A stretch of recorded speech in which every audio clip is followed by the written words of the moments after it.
खाने के लिए नीचे नाम किया था होगा, है कि ना?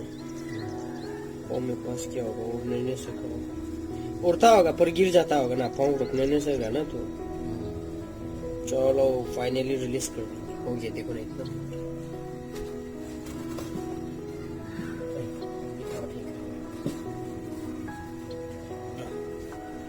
जवा उड़ सकते तो उड़ लो, अभी तो उड़ना चाहिए। अभी फ्री हो गया, इस घर के अंदर जा रहा है, घर के अंदर घुस गया। क्या बाहर नहीं जाना है क्या तुमको?